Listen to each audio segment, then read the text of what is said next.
In my last video, we discussed 3 keys for buyers navigating the Toronto real estate market. But if you're on the other side of the coin and you're a seller looking to maximize the dollar value for your property, this is the video for you. I'm Michael Ouzas. I'm a realtor here in Toronto. I'm trying to get to 500 subscribers by the end of April. So drop a like and subscribe down below. If you ever want to book in a call with me to discuss what exactly is happening on the ground level in the Toronto real estate market, click on that first link in the description down below. Let's flip over to the seller side. And representing sellers, every time I walk into a potential listing, the first thing I'm looking at is what would a buyer think when walking through this property? In order to maximize your price in any market, there are 3 keys that are super important. The 3 keys, we can also say the 3 Ps, are product, price, and presentation. First one on the list is product. And when walking into the property for the first time, it's all about how does it feel and what would a new buyer think when they're coming into that property. When most buyers walk into a property, the first thing they think of is how much work is this property going to need to get it up to their standards. If the paint needs updating, if the lighting needs updating, if that leaky faucet is still leaking, those could be turnoffs when it comes to a buyer making an offer on a property. Those are relatively small cosmetic fixes that can be updated before getting the property to market. The other element of it is, has your property been fully cleaned and prepared for showings? And that also comes into effect when buyers are looking to find their dream home. You're going to want to help them fall in love with that property because it's clean, it's nicely painted, the lighting looks great, and all the little tiny nuances that maybe you don't get around to quite often to fix, but get them done before getting onto the market. The second key as a seller is your price. And option 1 would be to price at market value with offers anytime.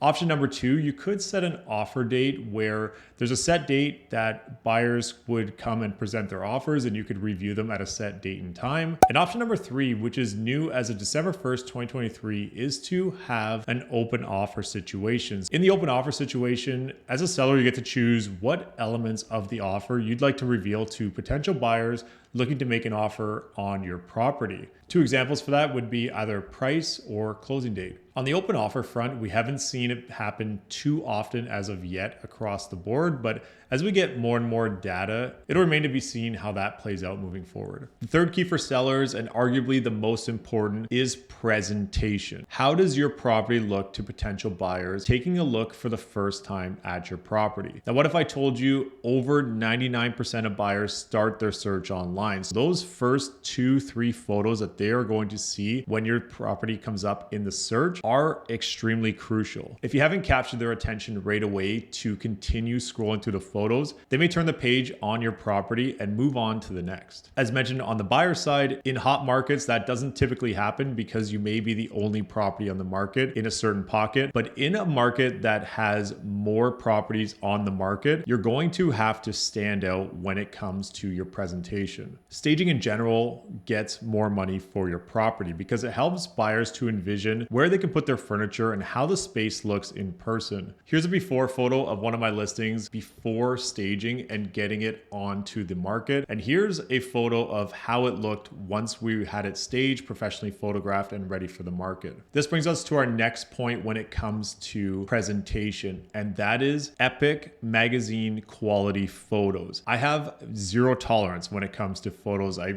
really believe in having amazing photos every time you go to market with a property. And that's where it's really important to invest in those properties and get them looking absolutely incredible online. Once a property is staged and looks amazing, we need to showcase that through the photos. And the next layer to that is incredible video. Remember those old videos where the photos just slide across the screen back and forth, nice and slow? Those aren't going to cut it in 2024 anymore. So this unit features 2 bedrooms, 2 bathrooms in a split form layout. You also have windows going the full width of the apartment, updated appliances in the kitchen, and this building, the amenities are outstanding. You have an indoor pool, gym, party deck, and its own theater room. The area, the location, the building cannot be beat. Having amazing video allows buyers to go through the property with some music, build a connection to that property, and even a walkthrough talking about different keys and features through the property showcase extremely well on all the platforms, including YouTube. YouTube, but also all the other social media platforms to really allow buyers to see themselves in that property and to learn about your property. Social media is super important these days, and getting your property viewed by as many people as possible. They fall in love with it and want to go see it in person to ultimately make an offer on your property. On top of the photo and video, elements like floor plans, 3D tours, and dedicated websites to really showcase the property are incredibly important when it comes to getting more buyers into your door and ultimately maximizing your sale price when it comes time to selling your property. Those are your 3 keys as a seller, and I recommend you go back and take a look at the 3 keys for buyers just so that you have a good idea what buyers are looking to do when coming to look at your property and how to effectively position your property to appeal to the most buyers as possible. I'm Michael Ouzas. Thanks for watching.